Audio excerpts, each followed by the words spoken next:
Hey yo Shinobi's, welcome to What If Naruto was adopted by Tsunade part 2।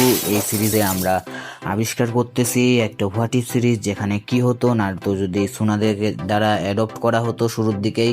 তো আমরা গত পর্বে দেখছি সুনাদে নারুটোকে দত্তক নিয়েছিল, নারুটো চক্র নিয়ন্ত্রণে সেরা হচ্ছে, সাথে ক্যাসিনোর প্রতি নারুটোর একটু ঝোঁক বাড়ছে যেহেতু সে সুনাদের সাথে আছে, কিন্তু সুনাদে তাকে টিম 7-এ দিতে রাজি নন। আজকে আমরা জানবো এরপরে কি হচ্ছে। তো সব আগে যাওয়ার আগে ভিডিওটাকে লাইক, সাবস্ক্রাইব এবং কমেন্ট করে দাও একটা সুন্দর। দেখো সুনাদের কাছে এখন নারুটো সেন্সে হিসেবে দেওয়ার জন্য অনেকেই আছে, ভালো ভালো চয়েস আছে। এখানে জিরায়া একটা অসাধারণ চয়েস, কিন্তু এখানে সুনাদে জিরায়াকে দেয়নি কারণ সে একটা পারভিসেজ, আর জিরায়া কি কি করে সেটা তো সুনাদে ভালোভাবে জানে, কারণ সুনাদে জিরায়ার এক্স টিমমেট ছিল। এখানে সে বেছে নেয় ইয়ামাতো সেন্সেকে। তো কেন ইয়ামাতো সেন্সেকে বেছে নেয়, এটার কারণ হলো ইয়ামাতো সেন্সে হলেন একজন ডিসিপ্লিনড মানুষ। আর সাসকে ফ্যান যারা, তারা কিন্তু সাবধান, এই এপিসোডে সাসকের ইউনিভার্সটা সম্পূর্ণ চেঞ্জ হয়ে যাইতে পারে। ঠিক ঠিকানা নাই কোনো সাসকের ইউনিভার্সটা কোথায় যাবে, কারণ এবার কিন্তু সাসকে নারুটোর সাথে একই টিমে থাকবে না, এমনকি সাকুরাও একই টিমে থাকবে না। প্রথমে ইয়ামাটো সম্পর্কে বলে দিই, ইয়ামাটো কিন্তু যে কেউ নয়, ইয়ামাটো হলেন রুট সংস্থার একজন মেম্বার।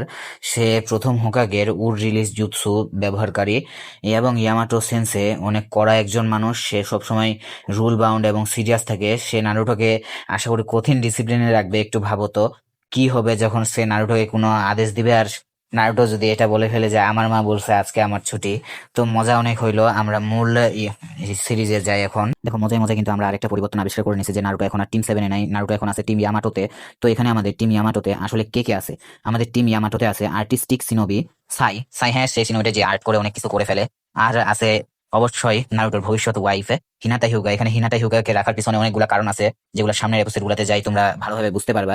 এই টিমে কিন্তু লাইফ ট্রায়াঙ্গেল নাই, শুধু নারুটোর প্রতি হিনাটার সেই মিষ্টি ক্রাশ আছে যা সবাই পছন্দ করে। সাই আর নারুটোর ঝগড়া চলতে থাকে। সাই নারুটোকে গোল্ডেন হেয়ারে ইডিয়েট বলতো, আর নারুটো সাই এর আঁকা ছবিগুলো ছিঁড়ে দিত। আর এই ঝগড়া থামাতে হিনাতে একমাত্র মধ্যস্থানকারী ছিল এখানে। আর যদি এখন সাসকের কথা বলি, সে পড়ে রইল সেই টিম 7-এ কাগজ সেন্সের হাতে, কিন্তু সেই টিমে এখন আর নারুটোর মতো চ্যালেঞ্জার নেই যেটাকে ঠেলে তুলবে। সাকুরাও সেখানে, কিন্তু তার ফোকাস এখন শুধু সাসকের উপর। সাসকের প্রোগ্রেস স্লো হয়ে গেছে, কিন্তু অন্যদিকে যদি নারুটোর জীবনে দেখি, সেই ইয়ামাটোর কাছে বেসিক ফায়ার রিলিজ শিখতে শুরু করছে, যা সে চক্র নিয়ন্ত্রণ উন্নতির জন্য সহজে আয়ত্ত করতে পারছে।